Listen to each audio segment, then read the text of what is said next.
kusoo dhawaada war wixii caalamka inaga soo gaaray oo aad kala socotaan Bulqaas Media waxaana idin la socodsiinaya Cabdirasaaq Bulqaas. mahadsanid deeqasona.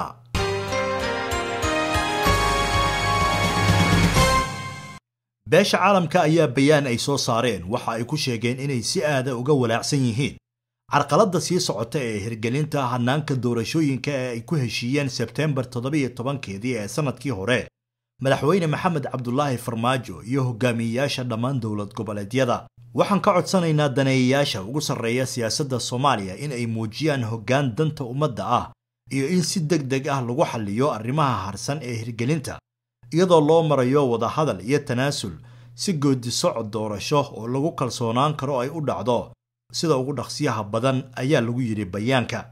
beesha caalamka ayaa sidoo kale ku boorisay hogaamiyayaasha Soomaaliya in ay ixtiraamaan oo ay si buuxda u hirgeliyaan qoondada haweenka ee 30% ee baarlamaanka soo socda sida hogaamiyayaashu ay isku raaceen bishii September ee la soo dhaafay.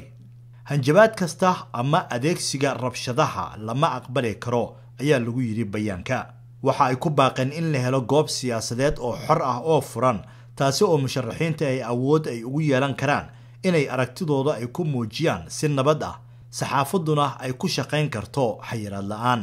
si kastaba ha ahaatee bayaankan ayaa waxaa si wada jira u soo saaray howlgalka midowga Afrika ee Soomaaliya ee AMISOM, Belgium, Canada, Denmark, Masar, Ethiopia, midowga Yurub, Faransiiska, Jarmalka, urur goboleedka IGAD, Talyaaniga, Ireland, Norway, Sweden, Switzerland, Turkiga, UK, Mareykanka iyo qaramada midoobay.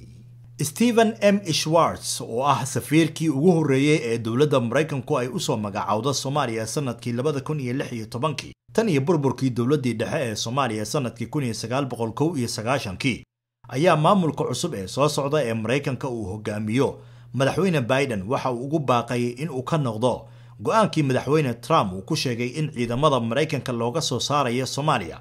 waxaana safiirkan hore uu ku booriyay madaxweyne Biden in uu siyaasad iyo istiraatiijiyad u gaar ah u dejiyo Soomaaliya. taliska Mareykanka ee Africom waxa uu ku taagan yahay wadadii uu uga saari lahaa ku dhawaad dhammaan ciidamada Mareykanka ee ku sugan Soomaaliya ugu dambeyn 15 bishan aynu ku guda jirnaa ee January ee sanadka 2021. ka bixitaankan degdega ahi waxa uu wax u dhimayaa sumcadda Mareykanka ee iskaashi ahaan waxana uu furayaa albaab door weyn ay ka ciyaari karto jamhuuriyadda dadka Shiinaha ayuu yiri safiirku. madaxweyne Donald Trump ayaa si degdeg ah ku amray talaabadan waaxda gaashaandhigana waxa ay ku dhawaaqday 4 bishii December ee sanadkii tagay. talaabadan ayaa khatar gelinaysa amniga muwaadiniinta Mareykanka kuwa Soomaaliya iyo danaha istiraatiijiyadeed ee Mareykanka ayuu yiri Mr. Stephen.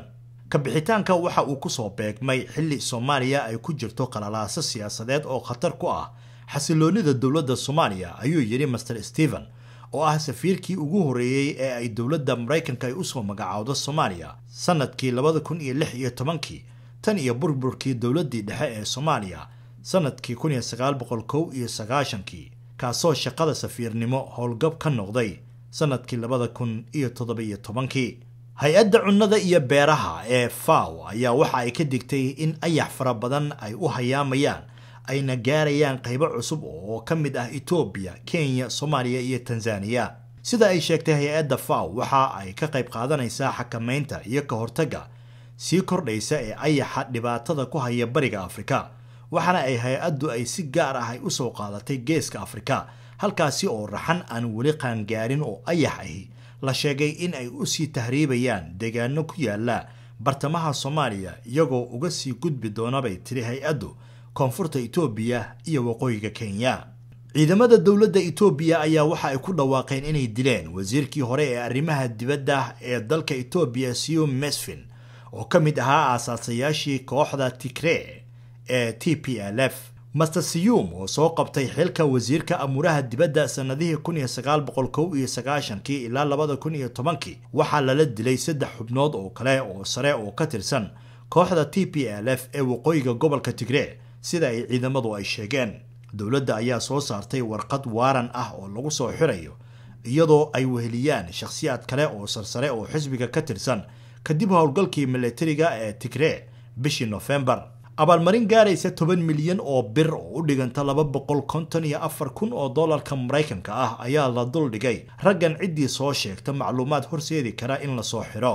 ciidanka ayaa sheegay in laga codsaday raggan inay isdhiibaan laakiin ay diideen inay sidaas sameeyaan. daraasiin kale oo ka tirsan kooxda TPLF ayaa la dilay, kuwana waa la xiray howlgalkoodii ugu dambeeyay.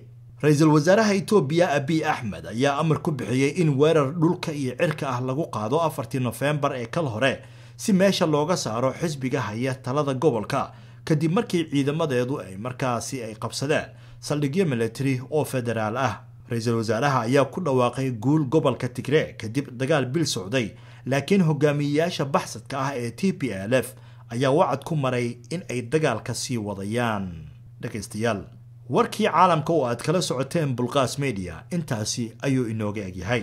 fadlan haddii aad ku cusub tahay channelka Bulqaas Media, subscribe noo saar. haddii aad sidoo kale aad ku cusub tahay page-keena Bulqaas Media ee Facebook-ga, follow dheh.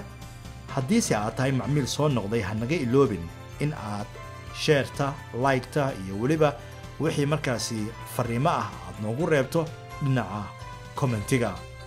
waad mahadsantihiin.